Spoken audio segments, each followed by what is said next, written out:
Posada, who was teammates with Alex Rodriguez from 2004 to 2011 with the Yankees, was asked on CBS This Morning on Wednesday if the records of players who use performance-enhancing drugs are tainted. Here's what he had to say. Should players who are known to have used steroids, should they be in the Hall of Fame? No. No. No. No, I don't think it's fair for the guys that have been in the Hall of Fame that were play the game clean. Even an Alex Rodriguez? Yeah, I don't think it's fair. I really don't. I think the guys that need to be in the Hall of Fame need to be a player that played with no controversy. Have you told him that? No. No. Would he be surprised to hear it? Oh, yeah. Wow. All right. He would be surprised to hear it. He's obviously heard it now. A-Rod was asked about those comments, Stephen A., about what Posada had to say. In your opinion, were his comments fair or foul? They were fair. They were not foul at all, but I still respectfully disagree. Jorge Posada is a four-time champion with the New York Yankees, a member of the Core Four. We all know what a diehard Yankee fan I am. I just interviewed Jorge Posada the other day, loved him, loved talking to him. You know how grateful I am for those great years, the New York Yankees with him, Derek Jeter, Mariano Rivera, Andy Pettit and the crew gave me. I'm eternally grateful. But I respectfully disagree with him on this matter. I'm not interested in hanging out with Alex Rodriguez, certainly not having him over for dinner.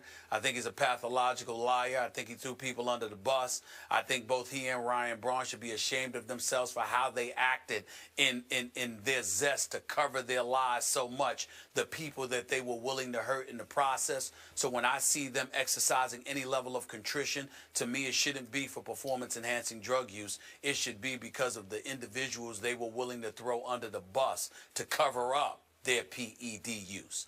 That's my problem with both of them. You know me, Skip. I'm of the mindset people were mad at A-Rod for using PEDs. I'm mad at him for not continuing it past September because so many Octobers he didn't show up. I'm like, if you're going to do it, damn it, continue doing it through October. Deliver me a couple of more World Series as opposed to stopping in September. That's my annoyance with Alex Rodriguez. But with that being said, I do think it's important to note this, Skip.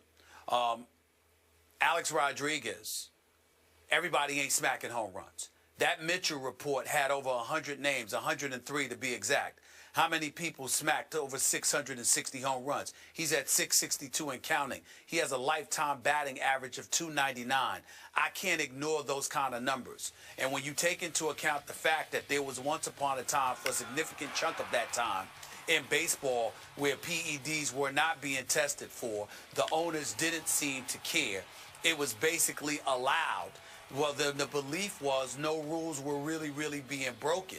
It wasn't until the game was changed in terms of more of an emphasis placed on, or eradicating supplements and the like. And it came to the forefront where Congress had them on Capitol Hill in 2005, and this movement that was preempted by former Commissioner Bud Selig. It wasn't until all of that stuff came about that this came into the mind's eye of the American public. So the bottom line is, for the vast majority of Alex Rodriguez's 21 years in Major League Baseball, he actually wasn't breaking rules. He was actually going along with what everybody else presumably was doing. So when I take that into consideration, I'm going to tell you that Alex Rodriguez may not be a first ballot Hall of Famer because you want to send a message about PED use, but at the same time, try to paint him out to be. And as a result, I think ultimately you have to put him and, of course, Barry Bonds and others into the Hall of Fame because this wasn't an issue for so many years until after Mark McGwire and Sammy Sosa had chased Roger Maris's single-season home run record. There was a chunk of time before that when this wasn't an issue at all, and Alex Rodriguez was smacking those home runs. So I'm going to say that eventually he will be a Hall of Famer, and he will deserve to be a Hall of Famer. You omitted the name of Roger Clemens. That's true. Okay, and again, Posada threw in Clemens with A-Rod, and that was the only thing that was foul to me. It's fair for him to take his stand, but I'm not sure Clemens belongs in the same sentence with A-Rod, and I know some people will disagree. Yeah. But listen, when I look at what Roger Clemens did pre-PEDs, I think, in Boston, just take his Boston days alone, and you win 3 Cy Youngs, and you lead the league in ERA 4 times, 3 times in strikeouts, you win 3 times 20 games in a season, and you have the 20 strikeout performance against Seattle. Those are Hall of Fame numbers already. And then Dan Duquette dumps him, and he goes to Toronto. And then Brian McNamee testified. That's when Roger came to me and said, I need a little help here. And it started, I think, in Toronto, at least if you go on the testimony of McNamee. But did Roger lie after that? Well, then we know the controversy started. I get all that. Right. But again, it's like Barry Bonds. I look at Barry Bonds pre-PEDs, I'm pretty sure the skinnier Barry Bonds was a Hall of Famer already. Yes, he was. Okay, so that's just me on both Clemens and Bonds. Gentlemen, they asked A-Rod about what Posada said. He said, I consider Georgie, as mentioned, a friend. Georgie's always wore his heart on his sleeve, and that's fine. He was a great teammate, a great player for a long time. I have nothing but great memories, including winning a championship. A-Rod saying all the right things these days, right? He needs to. That's, of course, the case. We leave it there. When we come back, we're talking about dealing with Deflategate. Isn't the only concern for the Patriots. They have other concerns. Their roster continues to shrink. What's next for the Pats? Stick around, folks. We'll be right back. Download and subscribe to the new podcast, Be Honest. It's available on iTunes and the ESPN Radio app. This week, we talk about self-doubt. Am I good enough? How does that relate to one Tom Brady? Download the podcast and find out. Speaking of the Patriots, 2 days after being released by the Patriots, the Ravens signed Kyle Arrington to a 3-year deal. After winning the Super Bowl, the Patriots have lost this. Take a look. Darrelle Revis, Brandon Browner, and free agency. They also got rid of Alfonso Dennard. So, Skip, how much trouble are the Patriots in at corner? Stephen A., I would have to say a whole lot of trouble. I'm lost here. I'm baffled. I know that Bill Belichick has a plan. I just, at this moment, can't quite imagine what that plan would be. Because obviously you go from Revis and Browner to, I'm thinking, okay, well, Alfonso Dennard was in the doghouse last year, but he's been a starter before. I'm okay with him. Kyle Arrington had some trouble in the Super Bowl, but he started a lot of games, so I'm okay with him. And obviously Malcolm Butler, the Super Bowl hero from nowhere. Maybe he'll emerge and be a star. I don't know. No Darrelle Revis. And that's what I'm saying. And then all of a sudden, they cut Dennard, and then they cut Kyle Arrington, saying, well, maybe they'll bring him back. And then the Ravens jump in and sign him. And I'm thinking, okay, wait, now we're down to Malcolm Butler and Bradley Fletcher, the ex-Eagle, who got so torched by my Cowboys and Des Bryant that it forced you to wear a Tony Romo jersey. That's the guy. That's who's most responsible, Bradley Fletcher, for you wearing a Tony Romo jersey, and now he could be a starter for my New England Patriots.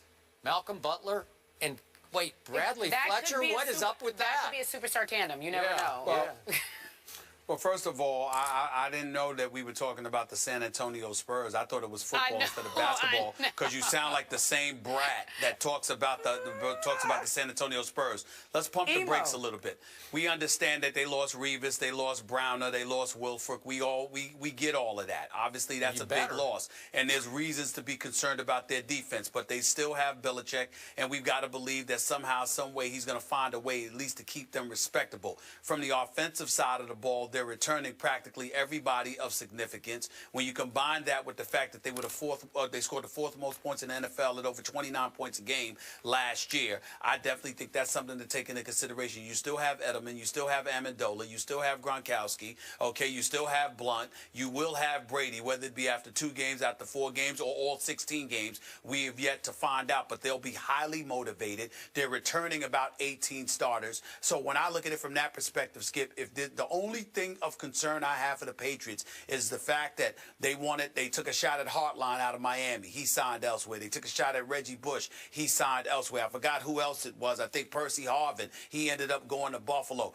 You had about 13 or 15 top free agent cornerbacks out there available who signed elsewhere. None of them were with New England. So I look at it from that perspective, and I say I'm shocked that people wouldn't gravitate to a world champion who obviously is being led by an exceptional Hall of Fame coach in Bill Belichick. That's cause for concern. But outside of that, in the end, the nucleus of their team, for the most part, remains intact. To win a Super Bowl, maybe not. But to win the AFC East again, get back to the postseason, I don't think there's too much reason for concern in that regard. Oh, okay, I get it that they could win a lot of games 49-48, but you're omitting the fact that your biggest target on this show last year, Bradley Fletcher, could now be a starter for the New England Patriots defending championship I don't know if he was the biggest target. He was.